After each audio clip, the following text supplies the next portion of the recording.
3 techniques for working with light. In my many years of experience, I've come across a really useful strategy for working with light. This strategy determines which light sources I will choose, what type of contrast I will use, and where to put the light sources.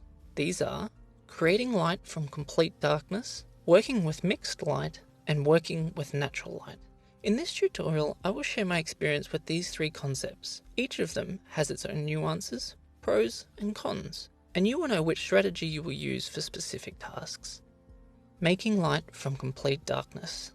The idea of working with light from complete darkness looks like this. The location that you will be lighting has to be completely blocked out from all unnecessary and natural lights, thereby creating complete and pure darkness. A blank canvas, if you like. Then, one by one, you can put light sources in the scene and create the physics and mood of light. It can be the sunlight, sunset, or the middle of the night, you name it. In this case, you can create anything you want. You aren't dependent on the weather, daylight, or the position of the sun. You have complete control. Usually, this method of working with lighting is used when shooting at night, or in places where all the light is completely blocked. I think that this approach is quite difficult, and when you're a beginner, this may be difficult for you. In order to learn this approach to lighting, you will need some practice and understanding of the physics of how lighting works. Let me give you some tips on this. When you imitate natural light with light sources, your main purpose is to deceive the viewer. They have to think that this is original light of the scene and not a fake. As soon as you turn on any light source or device, this can look like a spotlight that is not natural light, and you have to fix this situation. To turn the light device into real sun by using a combination of extra tools. When you want to recreate sunlight, you will need a few light sources. They are soft light from the sky, key sunlight and sunbeams, reflections from sunlight. The most common mistake of simulating sunlight is adding only one light source to the scene that will imitate a sunbeam. Additional phenomena such as the fill light from the sky and reflections from the floor are very important elements for creating a realistic image. When you work with this technique, it is very important to put all light sources on one area of potential key light. If you have to recreate more than one key light sources in the scene, a few windows for example, then obviously the quantity of light sources will be more. In this scene, I used bounce light from a Kino Flow as a skylight and the key daylight. I also used an RE1K for bounce light as a sunlight imitation. When you work with complete darkness, you can create any weather and any mood for the scene with your light sources. Just don't forget about additional light phenomena. When you work with sunlight, it can be skylight, reflections and beams. For night scenes, they can be the light from street lights, moonlight, and practical lights. Also, when you imitate the sunlight, don't forget that light fall-off has a certain trajectory. If you put the light at an eye level, then direct the shadows at the horizon, then the light will look fake. At noon, for example, the sun shines from the top to the bottom. At sunrise and sunset, the sun is at right angles. For some reason, many depict the sun only at that 90-degree angle, and this is simply not always true. Don't forget this. Also, when working with powerful lights and haze together, just be careful. The smoke instantly reveals all of your artificial light sources in the frame. The light sources have to imitate natural light and not unveil themselves in the form of a bright ball of light in the smoke. Let's summarize. If you want to have full control of the lighting mode and position, you should work in darkness and add extra light sources for working with contrast. Don't forget about the motivation though of the lighting and the imitation of real light. For example, look at this. This scene used the imitation of natural light. We worked at night and I tried to show the viewers with the lighting that this light is a cloudy day outside the window. The bounce light was from an ARRI 1200 Fresnel HMI for a soft key light. Also, the backlight was an ACE 650 watt, which was motivated by the practical lamp light. Sometimes your light will look abstract, and this is cool if the concept and the idea of your project allows you to do this. Most often, abstract light is used in scenes or videos where the plot and the concept do not try to be realistic, or they are using some kind of metaphor to be included or referenced by the light. This approach can often be seen in music videos. Work with mixed light. Combined lighting is a mix of existing natural light and extra light sources.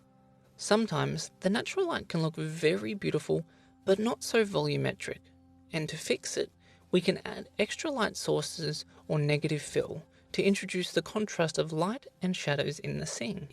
Principles of working are quite simple.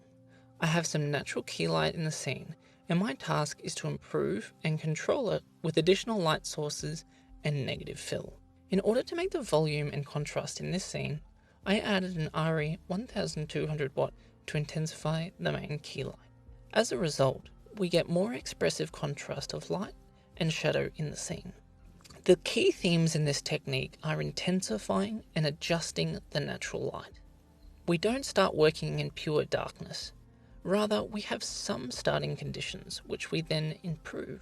This technique doesn't have full control of lighting. Your influence is only to control the additional lighting on set, not natural key light. This is a very useful method when you don't have a big budget for lighting. You can film in the daylight and use ambient daylight with light sources together. Just like in this case. We worked on this commercial project during the daytime. The dull, cloudy weather outside the window gave the scene a light fill. If we were shooting this at night, I would have had to add a similar light using additional sources, and I would have also had to light up the windows in order to make the light outside the windows look like daylight. A huge advantage of combined lighting is that daylight saves your budget of having to source extra lighting equipment. Cloudy weather gives a lower exposure, and if I used only this natural light, I would not have enough light levels to create contrast within the scene. So, to intensify the main light, I used 2 additional REM18 lights. These sources are introduced so that the characters and the backgrounds have contrast in shadows and light. Mixed light also works great in large locations. In this example, we were filming an advertisement in the botanical gardens in cloudy weather. The sky still gives us a soft fill light, and a 6K REHMI imitates the sun as a backlight for the actress. It is very important when it comes to imitating light sources that the lighting device you are using matches that lighting source's color temperature. If you want to intensify natural cloud light, you need the light source with the same temperatures that that cloud has. Work with natural light. What is natural light? Generally, natural light is sunlight, skylight, fire, moonlight, etc. Really, it's anything that works without electricity. The problem of working with natural light is its unpredictability, as the light is constantly changing. The sun and sky are very cool natural light sources. You can have pure, soft, or bright light in big spaces or in nature. When I work with natural light, I try to make light and shadows contrast. The sun and the sky can give a lot of light, and negative fill frames help me to add deep shadows and to block excess light flow. The main idea of working with natural light is that you have many natural lights, and you should control it with grip systems, with bounce boards, mirrors, soft diffusion filters, and negative fill. Most often, you don't need additional light sources. It's enough to use what nature gives you.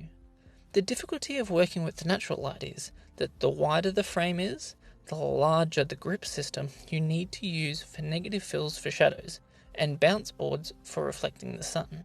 Most often, you will not work with light but with shadows in nature in order to add contrasts of light and shadows. Let me show you several techniques of working with natural light. The most popular light scheme is with sun as the backlight. If you analyze some interesting shots from movies, commercials, or any other genre, you'll notice that sunlight usually stays behind the characters. It could be wide, mid, or close-ups, you name it. Often the sun works as the backlight. Sometimes, when you work with backlit sun, the exposure in the foreground will be very low. It happens when the sunshine is very bright and the difference between the sunlit exposure and the foreground is too big. In this case, the exposure of the foreground is raised with the help of adding extra light to the foreground. To add this light is very simple. You can bounce the light coming from the sun and direct it to the foreground. I usually use white foam board, silver, mirror, or any white fabric for this. The sunlight is a very cool key light source, but the intensity of the sunlight is very high. And when you work with it, I recommend softening it with any soft diffusion fabric or filters. the image will look more attractive and detailed with softened lighting. Just remember that the wider the frame you have, the larger the diffusion with grip system you will need. It can be 4x4 foot, 12x12 or more. Sometimes you will not have good weather and your shot can look very flat. Very soft cloud light fills all spaces in your scene. For light and shadows contrast, you can use negative fill that can add deep shadows in the scene, and midtones of soft light can make a contrast against the shadows, thereby making contrast of light and shadows. And yes, the wider the shot you have, the larger the negative fill cloth and grip system you will need.